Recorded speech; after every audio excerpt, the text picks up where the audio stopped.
At about 1:30, a container ship struck the Francis Scott Key Bridge, which I've been over many, many times commuting from the state of Delaware, either on a train or by car.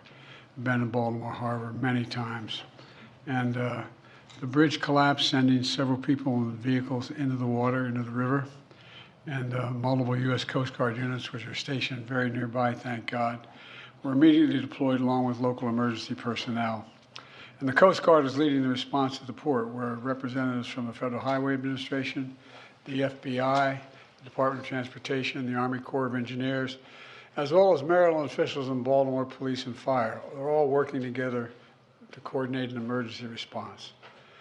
I spoke with Governor Moore this morning, as well as the Mayor of Baltimore, the County Executive, both United States Senators and the Congressman.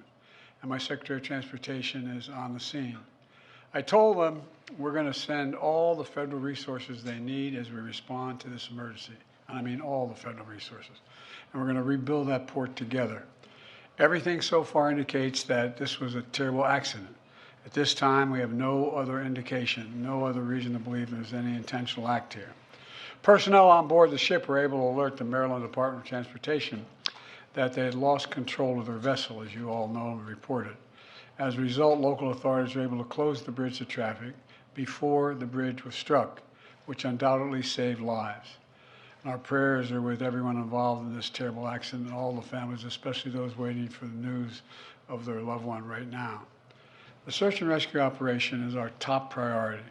Ship traffic in the Port of Baltimore has been suspended until further notice, and we'll need to clear that channel before the ship traffic can resume. The Army Corps of Engineers is on the spot and is going to help lead this effort to clear the channel. The Port of Baltimore is one of the nation's largest shipping hubs, and I've been there a number of times as a senator and as a vice president. It handles a record amount of cargo last year. It's also the top port in America for both imports and exports of automobiles and light trucks. Around 850,000 vehicles go through that port every single year, and we're going to get it up and running again as soon as possible.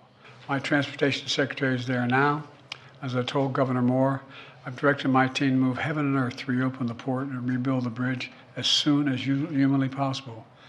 And we're going to work hand in hand with the support of Maryland to support Maryland in whatever they ask for. We're going to work with our partners in Congress to make sure the state gets the support it needs. It's my intention that the federal government will pay for the entire cost of reconstructing that bridge, and I expect the Congress to support my effort.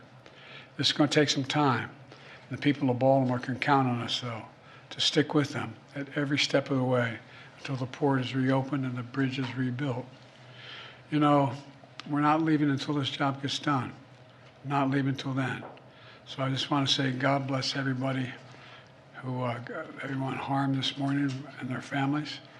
And may God bless the first responders, many of whom risking their lives. Do you plan to go to Baltimore, sir? And if so, how quickly? I do, and as quickly as I can. That's what You said the federal government's also going to pay for the repairs. I'm just curious, this was a ship that appears to be at fault. Is there any reason to believe that the company behind the ship should be held responsible? And then also, you mentioned... That could be, but we're not going to wait till that happen. We're going to pay for it to get the bridge rebuilt and opened. What did you make of Israel's decision not to attend this meeting this week? Oh, I don't want to get into that. I'll have plenty of time to talk about Rafah. You mentioned the port. Can I ask about cars? About the port. Thank you, Ross.